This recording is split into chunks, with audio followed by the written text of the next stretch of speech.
అందుకే కలియుగంలో కలి బారి పడకుండా రక్షింపగలిగినది ఇది భగవన్నామం.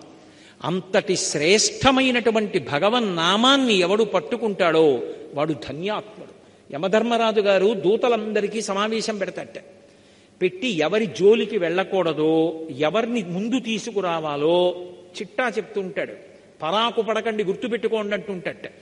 ఎవరిని ముందు తేవాలి అంటే, ఎకసక్కమునకైన ఇందిరారమణుని పేరు సలపంగలేని దుర్భాషితులను. ఎకసక్కమునకు అంటే ఎగతాళి చేయడానికి కూడా నారాయణుడి పేరు చెప్పనివాడు ఉంటాడే, వాణ్ణి ముందు తీసుకురండి. అలాగే కలలోనైన శ్రీకాంతుని పాద పద్మముల్ చూడని కర్మరతుల, కలలో కూడా వాడికి భగవంతుడి పాదాలు కనబడవు, అలాంటి వాణ్ణి ముందు తీసుకురండి. అలాగే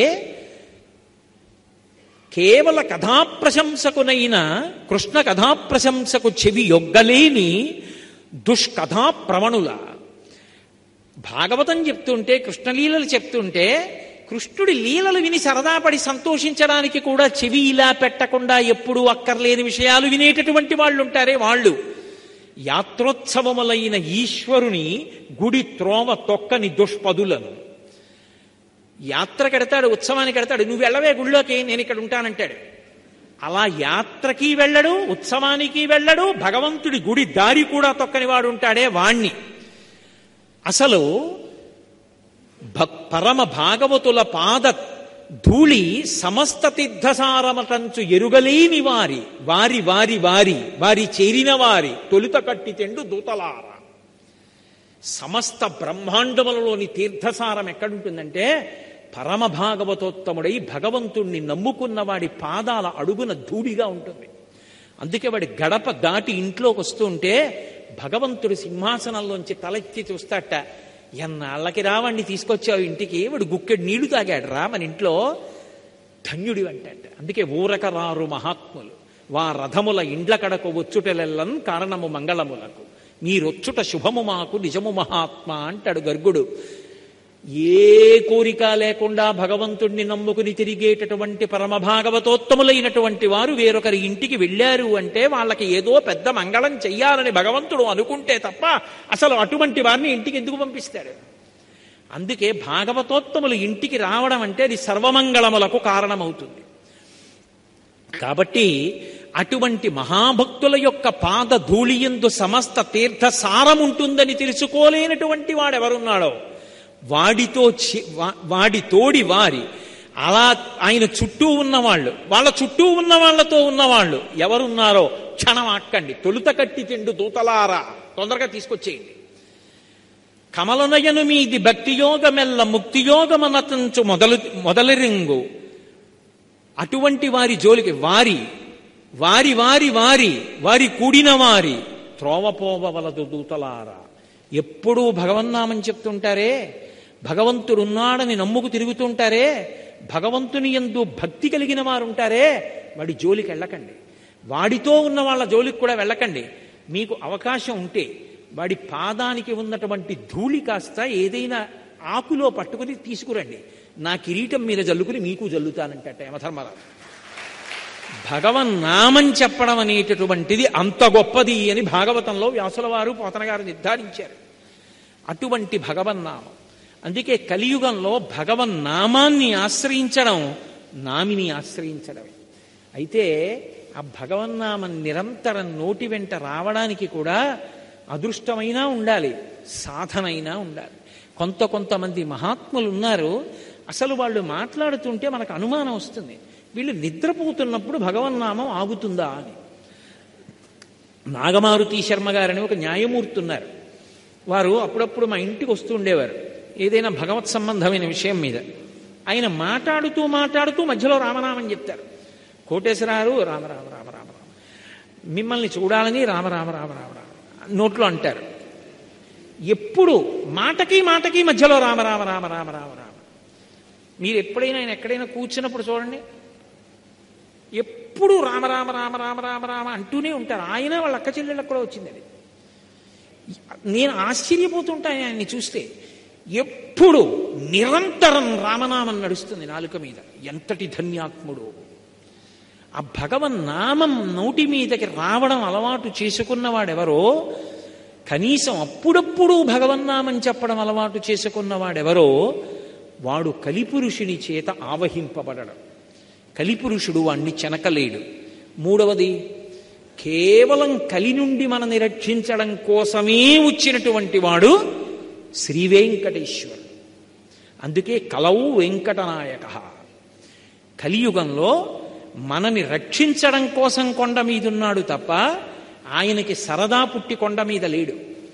మహానుభావుడు మాట్లాడుతుండేవాడు. ప్రతిరోజు తరిగొండ వెంగమాంబ గారి ఇంటికి వెళ్ళేవాడు. తరిగొండ వెంగమాంబ గారు భాగవతం చెప్తుంటే ఆయన వింటుండేవాడు. ఎవరిది భాగవతం? ఆయన కథే. వెంగమాంబ గారు భాగవతం రచన చేస్తూ భాగవతం చెప్తుంటే ఆయన ఉయ్యాల ఊగుతూ చెక్క ఉయ్యాలలో వింటుండేవాడు. ఒకరోజు తెల్లవారిపోయింది, గుళ్ళో గంటలు వినపడ్డాయి. అయ్య బాబోయ్, సుప్రభాతం వేళ అయిపోయిందని ఉయ్యాల్లోంచి దూకెళ్ళిపోతున్నాడు. మధ్యలో ఎక్కడికి పోతావు, ఆగని పంచి పట్టుకుంది ఆవిడ. ఆ పంచి చిరిగిపోయింది. స్వామివారు వెళ్ళిపోయారు. వెళ్ళిపోయి గబుక్కుని పద్మపీఠం మీద నించున్నారు. అర్చకులు వచ్చి తలుపులు తీశారు. పంచి చిరిగిపోయింది. దొంగలు వచ్చారా అంటే గుళ్ళో దొంగలు వచ్చిన అవకాశం లేదు. మరి పంచి చిరిగిపోయింది, మొక్కెక్కడుంది? ఆయన దగ్గర అంత స్వాతంత్రం తరిగొండ వెంగమాంబ గారికి తప్ప ఎవరికి ఉందని ఆవిడ దగ్గరికి వెళ్ళారు. మనకి చిన్న రవికిల బట్ట శేషవస్త్రం ఇస్తే నెత్తి మీద పెట్టుకుని బీరువాలో పెట్టుకుని ఆ జన్మాంతం దాచుకుంటాం. ఆవిడ దగ్గరికి వెళ్ళి స్వామివారి పంచముక్క మీ ఇంట్లో ఉందా అని అడిగారు. ఆవిడంది చాలా సాధారణంగా, పొద్దున్న భాగవతం మధ్యలో గుళ్ళో గంటలు మోగుతున్నాయని లేచి పరిగెత్తాడు. పట్టుకుంటే పంచి చిరిగిపోయింది. అదిగో పూజా మందిరంలో పీట మీద ఇట్టాను, పట్టుకుపోండి. అంతటి మహాభక్తురాలు. ఆ తరిగొండ వెంగమాంబ గారు చెప్తూ ఉంటే వినేవాడు వెంకటేశ్వరుడు.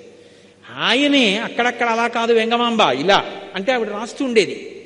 ఇప్పటికీ తరిగొండ వెంగమాంబ గారు రాసినటువంటి వెంకటాచల మహాత్మ్యం అన్న గ్రంథానికి ఎంత ప్రశస్తి ఉందంటే, అది తెచ్చి ఇంట్లో పెట్టి పువ్వులేసి నమస్కారం చేస్తే చాలు పెళ్ళవని ఆడపిల్లలకు పెళ్ళిళ్ళు అవుతాయి. వ్రాతపతులు రాసేవారు వేల వేల ప్రతులు. అంత శక్తివంతం వెంకటాచల మహాత్మ్యం. అందులో ఆవిడకి వెంకటేశ్వరుడు సాక్షాత్కరించి చెప్పినటువంటి విషయాలు. వెంకటేశ్వర కళ్యాణం అయిపోయింది, పద్మావతి కళ్యాణం అయిపోయిన తరువాత ఒక రోజున లక్ష్మీదేవి వచ్చింది ఏకాంత మందిరంలోకి.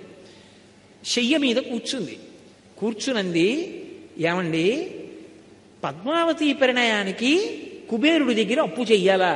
నేను లేను లక్ష్మిని, నన్ను అడిగితే నేను ఇవ్వను, నన్ను దూరం చేసి కుబేరుడి దగ్గర అప్పు ఎందుకు వచ్చుకున్నారండి అంటే ఆయన అన్నాడు, అంత మాట అనకు లక్ష్మి, నేను కావాలని నిన్ను దూరం పెట్టి కుబేరుడి దగ్గర అప్పు పుచ్చుకోలేదు. ఆ అప్పు పుచ్చుకోవడానికి ఒక కారణం ఉందన్నాడు. ఆవిడంది, పోన్లేండి, పుచ్చుకుంటే పుచ్చుకున్నారు, ద్రవ్యమే కదా కావాలి, ఎంత పుచ్చుకున్నారో చెప్పండి, ఇచ్చేద్దాం. మళ్ళీ ఇద్దరం కలిసి శ్రీవైకుంఠానికి వెళ్ళిపోదాం. శ్రీవైకుంఠ విరక్తాయ స్వామి పుష్కరిణీ తటే రమయా రమమాణాయ వెంకటేశాయ మంగళం అని కదా మనం మంగళాశాసనాల్లో చదువుతారు. ఆయన అన్నాడు, కాదు, అసలు విషయం నేను ఎందుకున్నానో తెలుసా ఈ కొండ మీద? నకృతం దైవసంఘైశ్చ నకృతం విశ్వకర్మణ స్వేచ్ఛయా క్రీడతే తత్ర ఇచ్ఛారూపం విరాజిత. వ్యాస భగవానుడు చెప్పాడు, దేవతలు చెక్కలేదు, విశ్వకర్మ చెక్కలేదు, ఎవరూ ప్రతిష్ఠించలేదు, స్వామి తనంత తానుగా పద్మపీఠం మీద నించున్నాడు. అలా అది శిలామూర్తి కాదు, సాక్షాత్ భగవానుడు. అందుకే విద్యుద్ఘాతమని పిలిచింది శాస్త్రం. ఇలా చూస్తే చాలు లాగేస్తాడు మనసుని. మీరు ఏ అలంకారం చేయండి నప్పుతుంది. అందుకే అటువంటి మూర్తి. ఆయన అన్నాడు లక్ష్మీదేవితో, ఇక్కడే నేను ఉండాలి లక్ష్మి, నేను రాను. ఎందుకు రానో తెలుసా? వైకుంఠానికి ఒక కారణం ఉంది.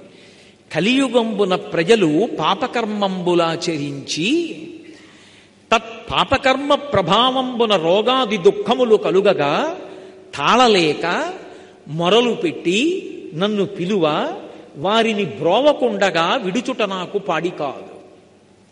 కావున వారి ధనము దుష్కర్మములపైకి ఆవాహనంబు చేసి వారి ఆపదలు తీర్చి ఈ కొండపైకి రప్పించి నిస్పృహుండనగుచు అజ్ఞులైన జనులకి ధనము నిప్పింతు నచలమతిని. ఇది కలియుగం లక్ష్మి. కలియుగంలో కలిపురుషుడు యొక్క ప్రభావం చేత విశేషమైనటువంటి పాపకర్మలు ఆచరిస్తారు.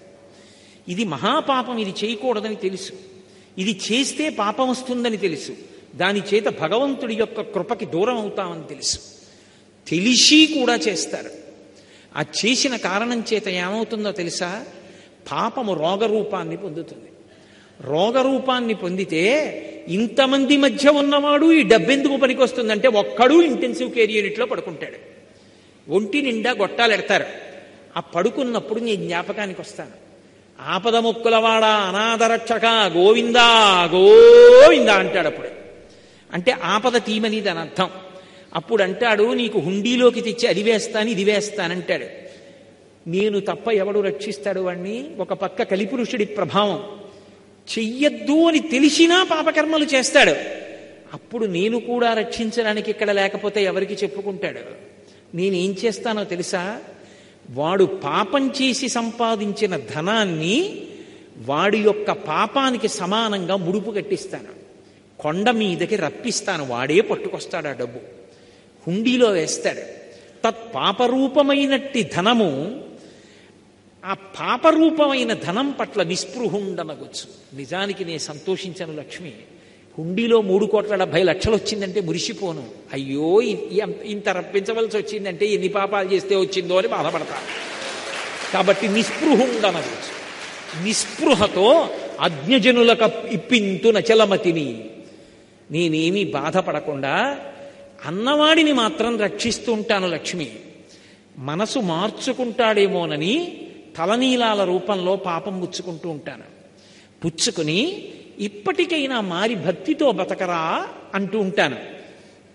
ఆ డబ్బు పేదవాళ్ళకి అన్నం తినడానికి రకరకాల కార్యక్రమాలకి పంపించేస్తూ ఉంటాను. కానీ లక్ష్మి, వడ్డీ కట్టాలి కదూ, నాకు జేబులో డబ్బులు ఉండాలి కదా. మరి కలియుగంలో ఎక్కడ డబ్బు పుచ్చుకుంటానో తెలుసా? నేను డబ్బు పుచ్చుకోవాలంటే ఒకడున్నాడు, వాడు పరమ ధర్మాత్ముడు, పరమభక్తి తత్పరుడు, నన్ను నమ్ముకుని ఉన్నవాడు. వాడు కోరికతో రాడు.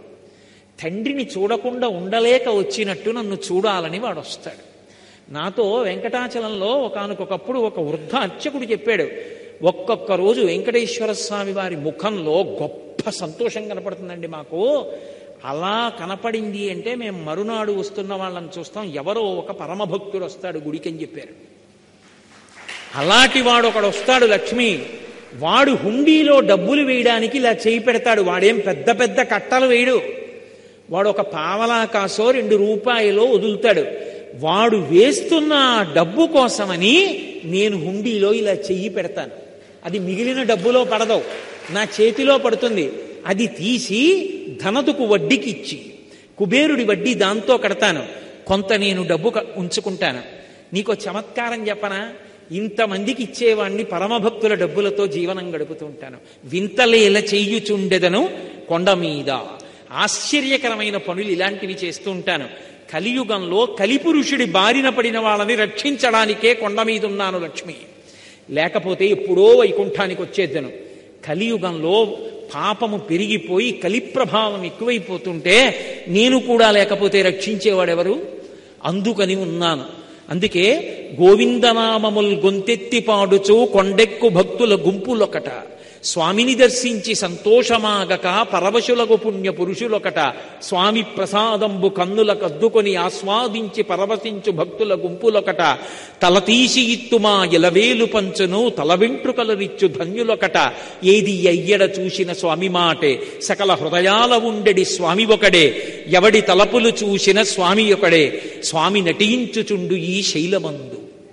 కొంతమంది వెంట్రుకలు ఇస్తామని ఎక్కుతుంటారు. గోవిందా గోవిందా, ఏడుకొండలవాడ వెంకటరమణ గోవిందా. భుజాల మీద సంటి పిల్లలు, తల మీద పెట్టే అక్కడ ఉన్నటువంటి మంటపాల్లో పడుకుంటారు. జిర్రన చలిగాలి, ఒక్కడికి పడిశం పట్టదు, దగ్గు రాదు, జ్వరం రాదు. పుష్కరిణిలో స్నానం చేసి చందనం గుండుకి రాయించుకుని దర్శనం చేసి వచ్చిన ఒక్క లడ్డూ పట్టుకుని మూట కట్టుకుని ట్రంకు పెట్టిలో పెట్టుకుని ప్యాసింజర్ ఎక్కి 18 గంటలు ప్రయాణం చేసి వాడి ఊరెళ్ళి పూజ చేసి నేను తింటాననకుండా అందులో ఇన్ని అటుకులు శనగపప్పు తెచ్చి కలిపి ఊరంతా ప్రసాదం పంచిపెట్టి తనింత నోట్లో వేసుకుని మురిసిపోయేవాడు ఒకడున్నాడు లక్ష్మి. వాడి కోసం తిరుగుతూ ఉంటాను, ఆ భక్తుడి కోసం తిరుగుతూ ఉంటాను. నిజంగా వాడు ఉన్నాడు కొండ మీద. నేను సభాముఖంగా చెప్పడం ఏం బాగుంటుంది. కానీ పరమసత్యం చెప్తున్నాను మీతో, వాడు ఉన్నాడు, వాడు ఎదురు చూస్తూ ఉంటాడు, వాడు పలుకుతాడు. ఎక్కడి నుంచి మీరు పిలవండి వాడు పలుకుతాడు. మహానుభావుడు. అందుకే పద్మాసనస్థయౌ పద్మావతీదేవి నిజవక్షమందున నిలుపుకొనుచు తన చరణములే గతి అని దక్షిణకరము పాదములు చూప తన పాదములు నమ్మిన వారలకు ఈ భవాంబోధి కటిదగ్నమగునటంచు వామహస్తంబు ఆ నడుమున నుంచుకొని భక్తవరులకు సంకేతించుచుండ అలరు శేషాద్రి పర్వతము మీద అలరు ఆనంద నిలయమందు దివ్యమంగళ విగ్రహం డవ్యయుండు పరమ పావనుడు శ్రీవేంకటేశ్వరుడు వెట్క. మహానుభావుడు లక్ష్మీదేవిని వక్షస్థలంలో పెట్టుకుని నా పాదాలు నమ్ముకోండిరా, సంసారం మీకు నడుం వరకే వస్తుందని చెయ్యి ఇలా చూపిస్తుంటే ఒక చెయ్యి నడుం వరకు పెట్టుకుని ఇలా సంకేతిస్తూ అలరు ఆనంద నిలయమందునను నిలచి పరమ పావన శేష పర్వతము మీద దివ్యమంగళ విగ్రహుండవ్యయుండు శ్రీవేంకటేశ్వరుడు వెట్క. భక్తవరదుండు, భక్తులకి వరాలు ఇచ్చేటటువంటి ఆ వెంకటేశ్వరుడు కలిప్రభావం నుంచి మనని తప్పించడం కోసమని వచ్చి అక్కడ నించున్నాడు. అందుకే కలిపురుషుడికి విరుగుడేమిటో తెలుసా? స్మరణాత్ సర్వపాపఘ్నం. ఒక్కసారి వెంకటాచల పర్వతాన్ని తలుచుకుంటే చాలు, ఒక్కసారి ఆ వెంకటేశ్వర స్వామిని తలుచుకుంటే చాలు, ఒక్కసారి ఆనంద నిలయ విమానాన్ని తలుచుకుంటే చాలు, ఒక్కసారి ఆ క్షేత్రాన్ని మనసులో స్మరించాడనుకోండి, ఒక్కసారి ఆ స్వామివారి యొక్క దివ్యమంగళ విగ్రహం, ఆ తిరుమల క్షేత్రం ఇవన్నీ మనసులోకి వచ్చాయనుకోండి చాలు. ఆయనని స్మరించి ఆయన నామం చెప్పినంత మాత్రం చేత తరించిపోతాడు. ఏదో సాయంకాలం వేసవికాలం కష్టపడి ఇంటికి వచ్చాడు, కార్యాలయంలో పనిచేసి పడుకున్నాడు పడక్కుర్చీలో. ఏమండి అలా పడుకున్నారంది భార్య. అబ్బా వేడి ఎంత తాపం రోహిణీ కార్తీ, ఉండండి కాస్త పల్లరసం తెచ్చిస్తానంది. చల్లటి గాలి వస్తోంది దక్షిణం నుంచి. కళ్ళు మూసుకున్నాడు. 5:30 అయింది, సహస్రదీపాలంకార సేవ అవుతుంది స్వామికి వెంకటాచలంలో అని ఒక్కసారి స్మరించాడు. ఆ ఆనందనిలయ విమానం దగ్గరికి, ఆ వెంకటేశ్వర స్వామి వారి దేవాలయం యొక్క రాజద్వారం దగ్గరికి వెళ్ళేటప్పటికే ఉన్నటువంటి పెద్ద గడప, ఆ గడప కింద ఉన్నటువంటి ఇనప గొట్టం, గొట్టానికి ఉన్న కన్నాలు, కన్నాల్లోంచి తమకు తాముగా కారుతున్నటువంటి నీళ్లు, రాజద్వారానికి అటూ ఇటూ కట్టిన చిన్న అరటి చెట్లు, లోపల ఉన్నవాడు సమస్త ఐశ్వర్యానికి అధిపతి అని చెప్పేటటువంటి శంఖనిధి పద్మనిధి చిన్న చిన్న విగ్రహాలు చూశాడు. ఆ ఎర్ర తివాచీ మీదకెళ్ళి నిలబడితే ఆ గొట్టంలోంచి వచ్చినటువంటి కన్నాలలోని నీళ్లు కాళ్ల కింద కడిగేశాయి. పెద్ద గడప, దాని మీద ఉన్నటువంటి ఇత్తడి పళ్ళెన్ని చూశాడు. వంగి 2 చేతులతో ముట్టుకుని నమస్కారం చేసి ఇలా దాటాడు. ఇలా తలెత్తి పైకి చూస్తే కుడివైపు గోడ మీద అనంతాచార్యుల వారు విసినటువంటి గుణపం కనపడింది. ఆ గుణపం చూసి కొంచెం ముందుకెళ్ళి ఇలా ఎడం పక్కకి చూశాడు. వెంకటపతి రాయలు, అచ్యుతరాయలు, వరదాజీ అమ్మాణ్ణి ఇలా కుడివైపు చూశాడు. చిన్న టోపీ పెట్టుకుని తనుబతికుండగానే కృష్ణదేవరాయల వారు స్వామివారి ముందు నమస్కారం చేస్తూ తన 2 భార్యలు తిరుమలదేవి చిన్నాదేవితో నిలబడి ఉన్నటువంటి కృష్ణదేవరాయల వారిని చూశాడు. ఓహో ఎంతటి ధన్యాత్ముడు రా అనుకున్నాడు. 2 అడుగులు ముందుకెళ్ళాడు. ఎడం పక్కన తులాభారం. ఏ బిడ్డలు లేని తల్లికి బిడ్డలిచ్చాడో, ఏ ఒక్క బిడ్డ ఉన్న బిడ్డ కాపదొస్తే ఆపద మొక్కులవాడా అనాథరక్షక గోవిందా అంటే కాపాడాడో, ఏ తల్లిదండ్రులు అనారోగ్యంతో ప్రమాదంలో ఉంటే వాళ్ళని రక్షించాడో అక్కడికి తీసుకొచ్చి సమర్పిస్తున్నటువంటి ఆ తులాభారం, ఓ పక్కన పోస్తున్న పటికి బెల్లం, బెల్లపు దిమ్మలు, ఆ చిల్లర నాణేలతో ఉన్న బస్తాలు, ఇటు కూర్చున్నటువంటి భర్త, తల్లి, తండ్రి, బిడ్డడు, తులాభారం వంక చూసి ఇంకొక 2 అడుగులు ముందుకేసి ఇలా ఎడం పక్కకి చూస్తే రంగనాయకుల మంటపం, లోపల పెద్ద శేషవాహనం, అక్కడ చిన్న అరుగు, అందులో తెల్లటి బట్టలు కట్టుకుని మెళ్ళో ఐడెంటిటీ కార్డ్స్ వేసుకున్నటువంటి టీటీడీ అధికారులు, ఆ పక్కనే తిరుమల రాయ మంటపం, దాని మీద ఒక పెద్ద ఇత్తడి పళ్ళెం, దాని మీద నల్లటి అక్షరాలతోటి మాలిక్ కాఫూర్ దక్షిణ దేశం మీదకి దండయాత్రకు వచ్చినప్పుడు సమస్త దేవాలయాల్ని కొల్లగొడుతున్నప్పుడు శ్రీరంగనాయక స్వామి ఆలయానికి కూడా వెళ్ళి అక్కడ దోపిడీ జరుగుతున్న సమయంలో రంగనాథస్వామిని రక్షించడానికి ఈ ఉత్సవమూర్తుల్ని తీసుకొచ్చి ఈ మంటపంలో కొంతకాలం ఉంచిన కారణం చేత ఈ మంటపానికి రంగనాయకుల మంటపం అని పేరు వచ్చిందన్న బోర్డు, అవన్నీ చదివి కుడిపక్కకి చూశాడు. స్వామికి ఊంజల్ సేవ జరిగేటటువంటి మంటపం, అనేకమైన అద్దాలు బిగింపబడి ఉంటుంది. దానికి మెట్లు, ఆ మెట్ల మీద కూర్చున్నటువంటి అధికారులు, వాళ్ళేదో ఆ తర్వాత జరగబోయేటటువంటి ఉత్సవం గురించి చేస్తున్నటువంటి చర్చ. ఈలోగా అక్కడ దాకా వెళ్ళి చూశాడు. ఒక్క అడుగు ముందుకొచ్చి ఆ తిరుమలరాయి మంటపం, రంగనాయకుల మంటపం పక్క నుంచి నడుస్తూ దాని వెనక నుంచి అవతల వైపుకు వచ్చాడు. కళ్యాణ మంటపం, రెండు పక్కల గోడలకు పెట్టబడిన పెద్ద పెద్ద ఫ్యాన్లు, వేదిక, 2 సింహాసనాలు. ఓ, ఇక్కడే మా స్వామి కళ్యాణం జరుగుతుంది. దాని వెనకాతల ఉన్నటువంటి పెద్ద పొడుగైన అరుగు, ఇక్కడే కళ్యాణం దంపతులతో వచ్చినటువంటి వాళ్ళు కొంతమంది కూర్చుంటూ ఉంటారు. ఇవ్వవలసినటువంటి వస్త్రాలు ప్రసాదాలు తెచ్చి ఇక్కడే పెడతారు అని ఓసారి ఆ మంటపం వంక చూసి నమస్కరించి మళ్ళీ కుడి పక్కకి తిరిగాడు. ఎర్రటి పెద్ద గ్యాస్ గొట్టం ఒకటి ఎడం పక్కన వెళ్ళిపోతోంది. గోడ, దానికి యువతల వైపు ఇత్తడి కచ్చడం, పెద్ద తడిక లాంటిది. చిన్నపిల్లలు తెలియక దాని బుడిపిల్లు ఇలా గిరగిరగిరగిర తిప్పుతున్నారు.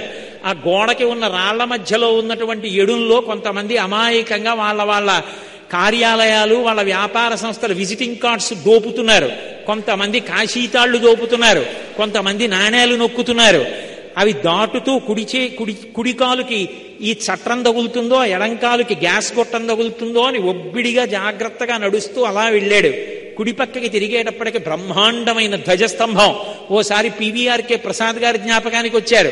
దానికి కట్టినటువంటి దర్భలు, ఆ దర్భలతో ఉన్నటువంటి ఆ ధ్వజస్తంభాన్ని దాటి ఒక్కసారి ఆ బలిహరణ మంటపం చూసి అక్కడ నమస్కారం పెట్టి ఎడం పక్కకి తిరిగి మెట్టు దాటి పెద్ద గడప దాటాడు.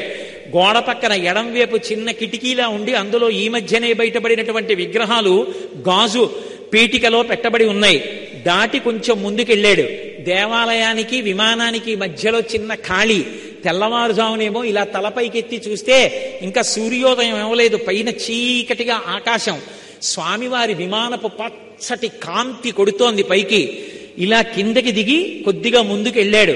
ఎడంవేపు వరదరాజస్వామి, ఎదురుగుండా అద్దాల పేటికలో ఇలా పడుకున్నటువంటి రంగనాథస్వామి. దాటి కొంచెం ముందుకెళ్లి కుడిపక్కకి తిరిగి ఆ తలుపులోంచి లోపలికెళ్ళాడు.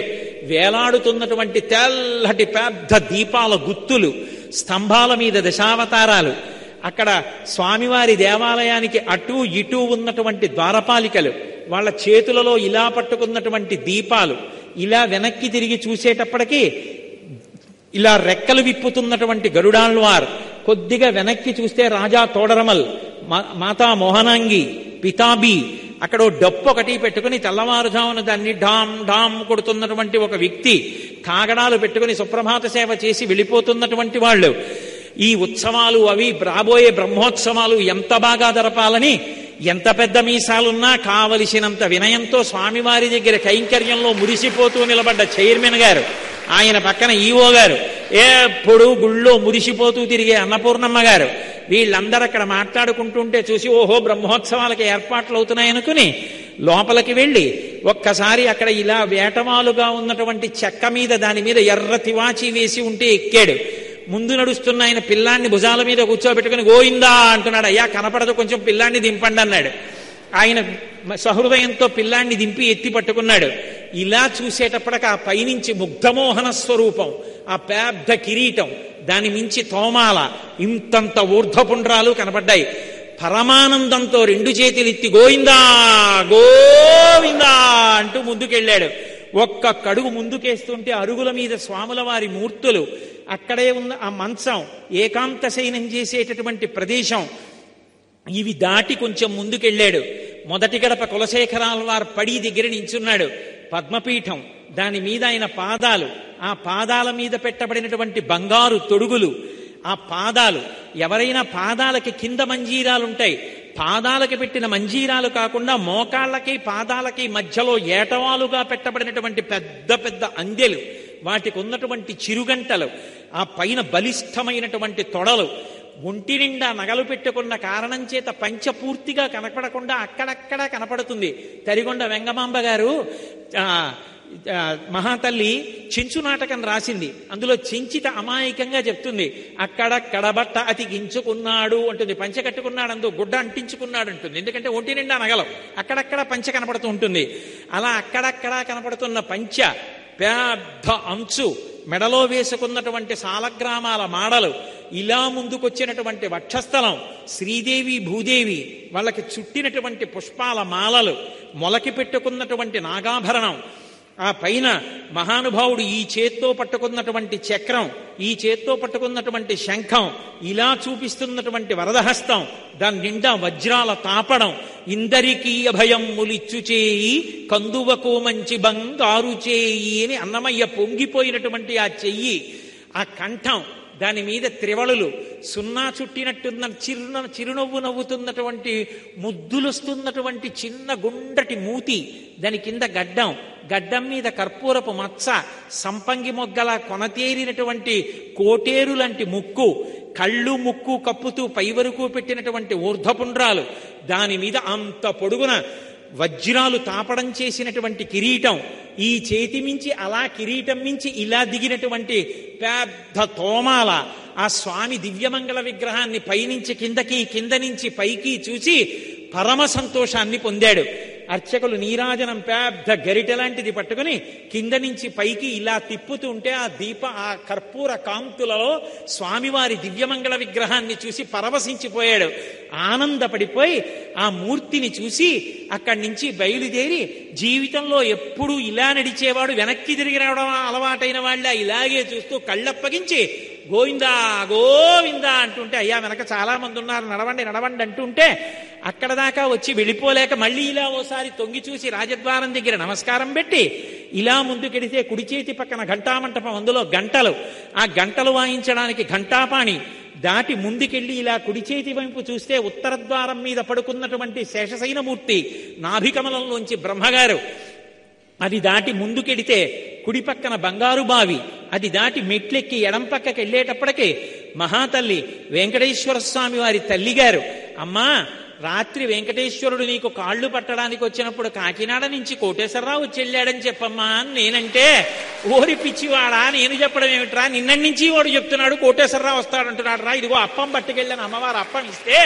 అప్పం పట్టుకుని ఇలా వచ్చి అరుగుమించి నడిచి వెనక్కి వెడుతుంటే బొమ్మలకు దసరాకి పెట్టినట్టుగా బోలెడన్ని వరస, అందులో ఇలా నోటికి చెయ్యడ్డు పెట్టుకున్న ఆజ్ఞాపాలక హనుమ, సుగ్రీవుడు పెద్ద గరిటె లాంటి దాంతో తీర్థం చేతి నిండా పోస్తే కింద పడకుండా ఉత్తరీయం పెట్టుకుని 3 మాటలు ముచ్చుకుని నా తల పట్టేసేంత పెద్ద పాదుకలు వైష్ణవ అర్చక స్వాములు తల మీద పెడితే, అమ్మయ్య స్వామి పాదాల కిందున్నాను నాకు బెంగలేదని ఆయన పాదుకల కింద తలపెట్టి మురిసిపోయి కొంచెం ముందుకెళ్ళి మెట్లు దిగి వెనక్కొచ్చి బావి దగ్గర నుంచి చూస్తే సింహం మీద కాలు మీద కాలేసి కూర్చున్నవాడిలా ఆ మహానుభావుడు విమానంలో వెంకటేశ్వర దర్శనం చేసి కొంచెం ముందుకొచ్చి ఆ అరుగు మీద చూసి ఇక్కడే వస్త్రాలంకార సేవ చేసుకునే అదృష్టం పొందిన వాళ్ళకి పట్టుబట్టలు ఇస్తారని అక్కడి నుంచి కొంచెం ముందుకెళ్ళి మళ్ళీ కుడి పక్కకి తిరిగితే ఆ విమానం కనపడుతుంటే ఎడం పక్క అరుగు మీద గాజు అద్దాల వెనక తెల్లటి బట్టలు కట్టుకుని నోట్ల కట్టలు బంగారం వెండి లెక్క పెడుతుంటే నోరు తెరిచి ఒకసారి అలా చూసి ఏమి ఐశ్వర్యవంతుడవయ్యా మహానుభావ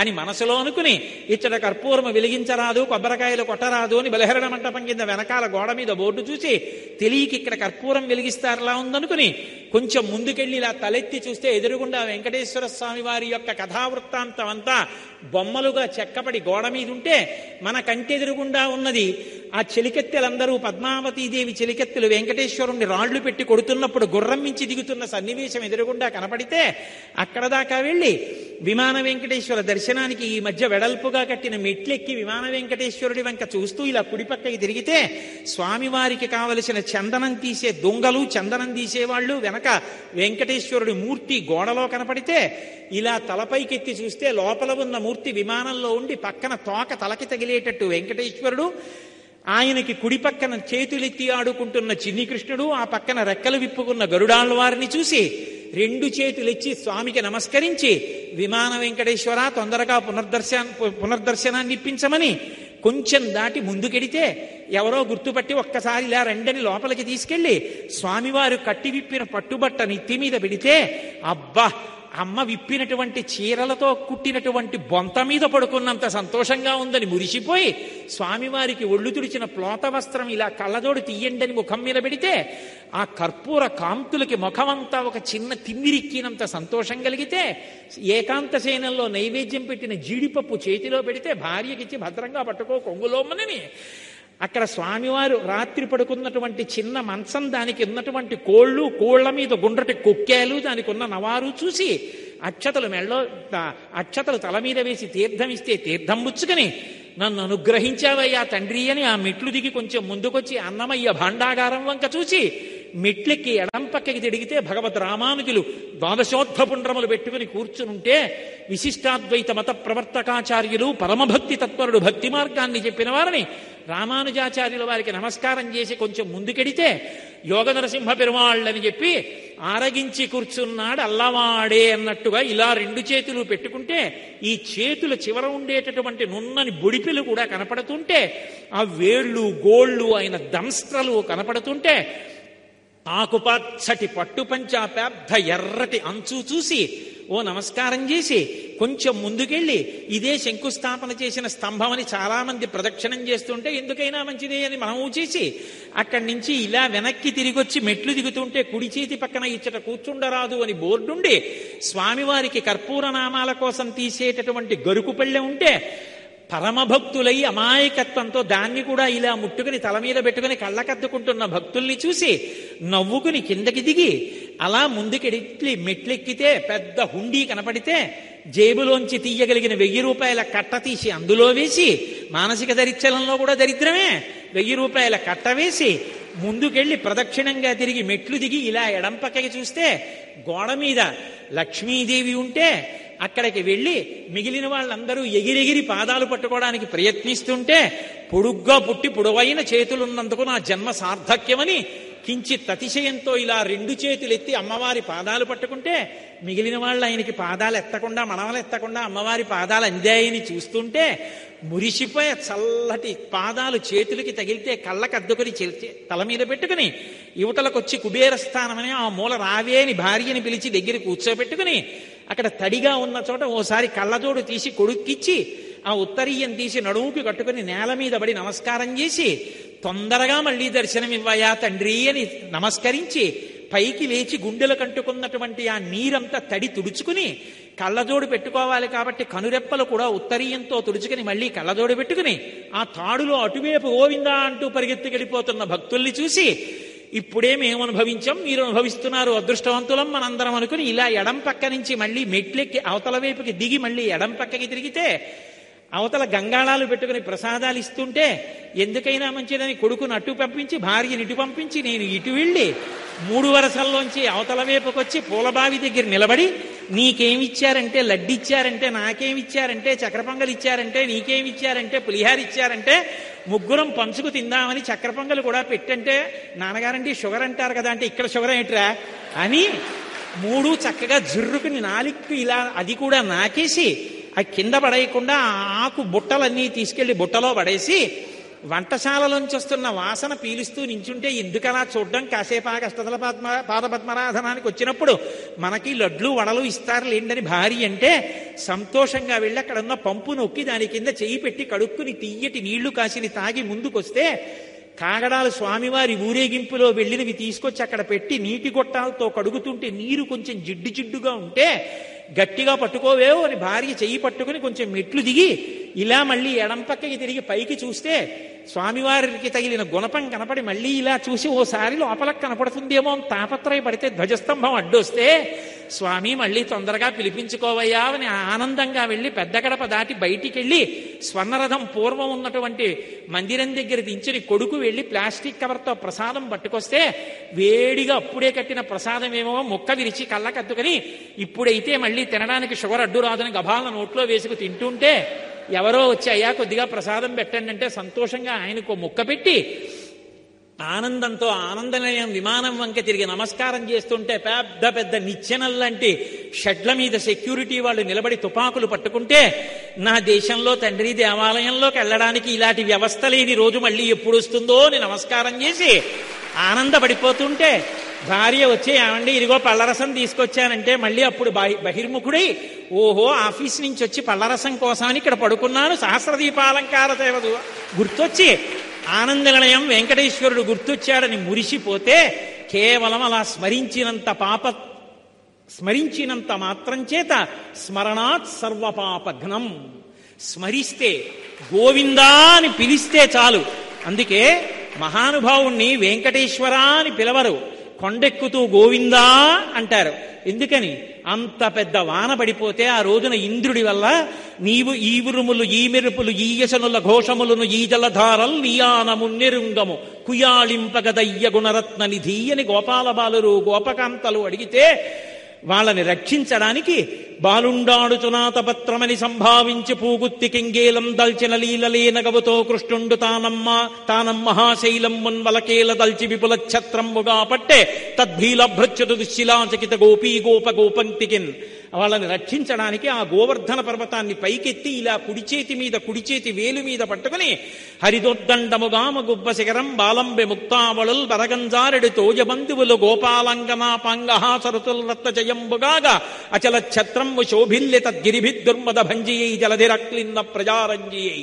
ఆయన చెయ్యే ఆ గొడుక్కి కర్ర, ఆ పైనుంచి పడుతున్నటువంటి వాన ముత్యాల జాలు, గోపకాంతల కళ్ళల్లోంచి వస్తున్నటువంటి కాంతి ఎలా ఉందంటే అదంతా ఉద్దీపింపచేస్తోంది. చూపుల చేత 7 రాత్రులు 7 పగళ్లు పోషించాడు. లోపలికొస్తే పిల్లాడు కొండలేస్తే ఎక్కడ చచ్చిపోతామో అని నమ్మకుండా బయట నించున్న వాళ్ళని బతిమాలుకున్నాడు ఆ రోజున. బాలుండీతడు కొండదొడ్డది మహాభారంబు సైరింపగాదాలండోజని దీని కింద నిలువంచింతింపగా బోలదు ఈ శైలాంబో నిధి జంతు సంయుత ధరా చక్రంబు పైపడ్డ నాకేలల్లాడదు బధులార నిలుడి క్రిందన్ ప్రమోదంబునన్. నన్ను నమ్మండి, ఈ కొండ పడదు, రెండని బతిమాలి పిలిచి రక్షించాడు. అలా రక్షించాడు కాబట్టి గోవిందా అన్న నామాన్ని పొందాడు. గోవిందా గోవిందా ఎక్కడ చూసినా గోవిందా. ఆఖరికి తలుపు తీయకపోతే కంపార్ట్మెంట్లో కోపంతో గోవిందా గోవిందా గోవిందా గోవిందా గోవిందా. తలుపు తీయడానికి తాళాలు పట్టుకొస్తే సంతోషం గోవిందా గోవిందా. తలుపు తీస్తే గోవిందా గోవిందా గోవిందా గోవిందా పరుగులు. అసలు ఏం మాట్లాడాలన్నా ఆ గోవింద నామంలో ఉన్నటువంటి వ్యగ్రతని బట్టి శాంతాన్ని బట్టి వాడి కోరిక అర్థం అవుతుంది తప్ప గోవిందా తప్ప ఇంకోటి ఉండదు. కొండ ప్రతిధ్వనిస్తూ ఉంటుంది. అలా ఆ గోవిందనామాన్ని సంపాదించుకున్నటువంటి ఆ 7 కొండల వెంకటేశ్వరుడు కలియుగంలో కలిపురుషుడి నుంచి మన్ని రక్షించడానికి వచ్చి ఆ పర్వతం మీద నిలబడి ఉన్నాడు. అటువంటి మహానుభావుడి నామం చెప్పిన, ఆ గోవిందనామం పలికిన, మానసికంగా దర్శించిన, ఒక్కసారి స్మరించిన సమస్త పాపములు పోతాయి. వజ్రకవచం కట్టుకున్నట్టే. ఇక కలిపురుషుడు దగ్గరికి లాలేడు. మిమ్మల్ని అందరినీ ₹1 ఖర్చు పెట్టవలసిన అవసరం లేకుండా చెన్నై నుంచి వెంకటాచలం తీసుకొచ్చారు. కాబట్టి ఇవాల్టి రోజున అందున స్థిరవారం, ఈ ప్రాంతంలో వెంకటేశ్వరుడి పట్ల ఉత్సవాలు జరిగేటటువంటి పవిత్ర కాలం. కలియుగంలో కలిపురుషుణ్ణి రక్షించడానికి వచ్చి కూర్చున్నటువంటి వెంకటేశ్వరుడి యొక్క నామ స్మరణతో ఇవాల్టి ఉపన్యాసాన్ని పూర్తి చేస్తున్నాను. మీరు నాకు ఏది ఇవ్వక్కర్లేదు. నేను పరమ సంతోషం పొందాలంటే 3 మార్లు నా స్వామి విని మురిసిపోయేటట్టుగా అందరం గోవిందనామని చెప్తాం. నేనంటాను, మీరు అనండి. ఏమీ చేత కాని నేనే మైక్లో ఇంత అరుస్తున్నాను, ఇంత ప్రాజ్ఞులు మీరెందుకు అనలేరు? గట్టిగా అనండి, గోవిందా గోవిందా గోవిందా. మంగళాశాసన పరైః మదాచార్య పురోగమైః సర్వైశ్చ పూర్వైరాచార్యైః సత్కృతాయాస్తు మంగళం. మంగళం కోసలేంద్రాయ మహనీయ గుణాత్మనే చక్రవర్తి తనూజాయ సర్వభౌమాయ మంగళం.